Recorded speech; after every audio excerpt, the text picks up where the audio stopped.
बदलते मौसम के साथ साथ क्या आपके भी होंठ फट रहे हैं या काले पड़ गए हैं या उन पर पपड़ी सी उतर रही है या होंठ फिर रूखे सूखे से रहते हैं? इन होठों को ठीक करने के लिए मैं बिल्कुल ही नेचुरल तरीके से एक रेमेडी लेकर आई है। दोस्तों, हमारे होठों पर कई तरह की समस्या हो जाती है, जैसे कि होठों का काला हो जाना, होठों के बाहरी एरिया काला हो जाना, उन पर पपड़ी उतरना, या फिर हमारे होठों पर रूखा सूखा सा रहना, बिल्कुल एनी टाइम रूखे सूखे से रहते हैं, उन पर पपड़ी उतरने लगती है। तो हम कई तरह की चीज़ें लगाते हैं लेकिन हमारे होठों का रंग काला ही बना रहता है। तो इनके लिए मैं बिल्कुल नेचुरल तरीके से एक रेमेडी लेकर आई हूँ जो आपके होठों को बिल्कुल ही नरिश, मुलायम, गुलाबी और सॉफ्ट बना देगा। जी हाँ, मैंने लिया है गुलाब की पंखुड़ियाँ। ये गुलाब की पंखुड़ियाँ हमारे होठों को लिए बहुत ही प्रभावी और उपयोगी है। ये हमारे होठों को बिल्कुल ही नेचुरल तरीके से गुलाबी, सॉफ्ट और पिंक्स बना देती है। और अगर 70 साल के भी बूढ़े औरत हैं तो उनके भी होठ गुलाबी हो जाएंगे। ये बिल्कुल नेचुरल तरीके से मैं आपको बनाकर बताऊंगी, लेकिन इसको बनाना कैसे है और कैसे लगाना और कितनी बार लगाना है, ये सब आप वीडियो पूरा देखोगे तभी आपको समझ में आएगा। आप अगर स्किप कर देखो तो आपको समझ में नहीं आएगा। तो इसके लिए आपको क्या करना है, ताज़े पुष्प लेने हैं। जी हाँ, हम भगवान जी को चढ़ाते हैं वही पुष्प है, ताज़े पुष्प लेने हैं और उनको अच्छी तरह से धो के आप किसी कॉटन के कपड़े से दबा के अच्छी तरह से इसको सुखा लीजिए। लेकिन आपको ध्यान रखना है कि कहीं इसको छाया में ही सुखाना है, धूप में नहीं सुखाना। अगर हम धूप में सुखा लेंगे तो इनके जो गुण हैं वो आधे के आधे ख़त्म हो जाएंगे।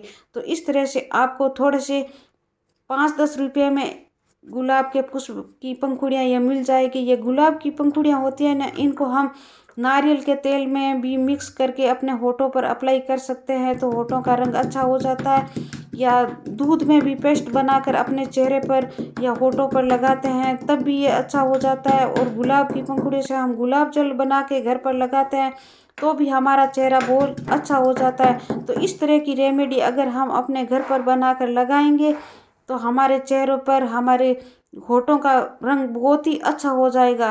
तो इसके लिए मैं ले रही हूँ 1 चम्मच के करीबन वेसलीन। अगर आप चाहते हैं तो इस वेसलीन की जगह नारियल का तेल या घी भी ले सकते हैं। इसकी भी मैंने लिप बाम बना के बताई है आपको, आप मेरे चैनल पर जाकर देख सकते हैं। लेकिन आपको बनाने से पहले मैं एक बात आपको ज़रूर बता दूंगी कि आपको गैस की फ्लेम बिल्कुल ही धीरे रखनी है। धीमी आंच पर इसको पकाना है और ज़्यादा नहीं पकाना है, कम से कम 2, ढाई, 3 मिनट के करीबन ही इसको पकाना है। तो इसको अच्छी तरह से पकने के बाद आप जल्दी ही उतार लीजिए, क्योंकि ज़्यादा पकने से इनका जो गुण है वो ख़त्म हो जाएगा। ये गुलाब के पुष्प है, ये काले नहीं पड़ने चाहिए, ना ही इसमें वेस्टिन है ये जलना चाहिए। आपको बिल्कुल धीमी आंच पर थोड़ा सा पकाना है और पकाने के बाद आप इसको झट से नीचे उतार लीजिए। ये गुलाब की पंखुड़ियों की लिप बाम हम बनाकर घर में रख लेते हैं तो 6 महीने तक हम अपने होठों पर अप्लाई करते हैं तो भी नहीं ख़त्म होएगी। और आप इसको सुबह लगाइए, शाम को लगाइए या दोपहर में लगाइए, नहाने के बाद लगाइए, जब कभी आपका मन करे आप लगा सकते हैं। और इसमें सबसे बड़ी बात तो ये है कि इसको छोटे बच्चे भी लगा सकते हैं, छोटी लड़कियां भी लगा सकती है। हमारे होठों पर हम काली माँ आ जाती है तो कई तरह के प्रोडक्ट लगाते हैं उनको छुपाने के लिए और हज़ारों रुपए वेस्ट कर देते हैं, फिर भी हमारे होठों का रंग काला ही काला बना रहता है। तो इस तरह से आप देख सकते हैं कितनी अच्छी बनकर तैयार हुई है। आपको एक छोटी सी डिबिया लेनी है, उनमें आप स्टोर करके 6 महीने तक रख सकते हैं। आप देख सकते हैं कितनी अच्छी बनकर तैयार हुई है। ये हमारी लिप बाम कम से कम 6 महीने तक चल सकती है। और हम अपने होठों का कलर गुलाबी करने के लिए हज़ारों रुपए खर्च कर देते हैं, फिर भी होठों पर काली माँ बनी रहती है।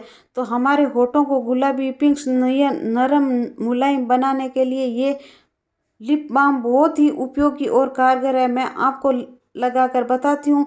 देखिए इसका कलर कितना अच्छा, बिल्कुल शाइनी शाइनी कलर आया है। तो मेरा वीडियो आपको पसंद आए तो लाइक ज़रूर कीजिए। Thank you.